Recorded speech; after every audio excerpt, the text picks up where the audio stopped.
పంచాయతీ ఎన్నికల్లో కాంగ్రెస్ జైత్రయాత్ర సిగ్గనిపించలేదా? రాసుకుందానికి ముచ్చట. అరే ఇక్కడ మొత్తం తిరమరేసిండా, ఎవరు గుర్తుపట్టద్దని. తొలి విడతలో చేయి గుర్తు 2860 గెలిచింది. రెండో విడతలో 2431 గెలిచింది. మూడో విడతలో 2502 గెలిచింది. సరే నీ లెక్కలే అనుకున్నాం. ఇక బీఆర్ఎస్ పార్టీ మొదటి విడతలో 1143 గెలిచింది. రెండో విడతలో 1187 గెలిచింది. మూడో విడతలో 1160 గెలిచింది. విడతకు బీఆర్ఎస్ పార్టీ ఓ 2-3 స్థానాలు ఎక్కువనే గెలుచుకుంటూ పోయింది. అంటే ఇప్పుడు ఇక్కడ 7000 అధికార పార్టీ బలపరిచిన అభ్యర్థులు గెలుచుకున్నారు కదా. ఇక్కడ 3490 ప్రతిపక్ష పార్టీ అయిన బీఆర్ఎస్ బలపరిచిన అభ్యర్థులు గెలిచింది కదా. అంటే సగం సీట్లు గెలిచిండ్రు. ఇక ఇక్కడ ఇతరులు 784 ఇతరులు. యాక్చువల్ దీని లెక్క 1100 ఉన్నాయి, కానీ వీళ్ళు ఇక్కడ 700 చూపించింది. సరే ఈ 700 ప్రకారం చూసుకుందాం. ఈ 3000 ఈ 490 కలిపితే ఇది 1000 అవుతుంది. అంటే 4000 ఇవి గెలిచిండ్రు. ఈ 600 4600 గెలిచిండ్రు. అంటే సగం స్థానాలు గెలిచినట్టే కదా. అధికార పార్టీతోటి నిలబడి కలబడి అందరు కలిసి సగం స్థానాల కంటే ఎక్కువ గెలిచినట్టే కదా.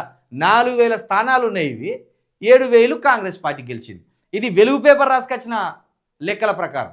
కానీ ఈ లెక్కలు అబద్ధం. అసలు లెక్కలు గిల్లు ఉన్నాయి. అసలు లెక్కలు గివి. ఇగో కాంగ్రెస్ గెలిచినది 6874, బీఆర్ఎస్ గెలిచినది 3994, ఇతరులు 1175, ఇగో బీజేపీ 600.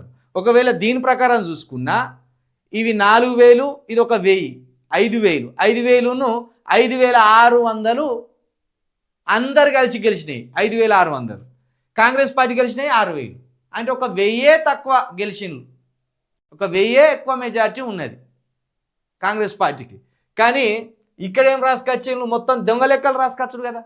వెలుగు పేపర్ ఉన్నదే దొంగతనాన్ని కప్పిపుచ్చడానికి, దొంగలను కాపాడడానికి, దొంగతనాన్ని కప్పిపుచ్చడానికి వెలుగు పేపర్ ఉన్నాయి. అందుకే ఇక్కడ ఏం చేసిండు? 6000ను 7000 చేసి, అక్కడ 4000 ఉంటే ఇక్కడ 3000 చేసిండు. అక్కడ 1100 మంది గెలిచిండ్రు అంటే ఇక్కడ 700 మందే గెలిచిండ్రు అని తక్కువ చేసి చూపెడతాను. అంటే బహుశా ఆ 1100 మంది నుండి రాత్రికి రాత్రి 300 మందిని మరి కాంగ్రెస్ పార్టీ అధికార బలంతో గుంజుకోవచ్చు. ఇట్లా జైత్రయాత్ర ఏమున్నదా? జైత్రయాత్ర ఒక 1% తేడా. గ్రామీణ ప్రాంతాల్లో కూడా బీఆర్ఎస్కి కాంగ్రెస్కి మధ్య 1% తేడాతోటే ముందంజలు ఉన్నారు. ఆ 1% ప్రజలకు కూడా ఏదో ఒక రోజు తిక్క రేగితే ఇక కాంగ్రెస్ పార్టీ ఎక్కడ ఉంటుందో మీరే అర్థం చేసుకోరు. దీనికి జైత్రయాత్ర అని పేరు పెట్టిన. జైత్రయాత్ర అని టైటిల్ వెలుగు పేపరు. జర్ర ఏమనిపించదా నీకు? నీ యజమాని కన్నా ఏమనిపించలేదా? 12000 స్థానాలలో 10,000 స్థానాలు, 11,000 స్థానాల్లో నువ్వు గెలుచుకుంటే జైత్రయాత్ర అనవచ్చు.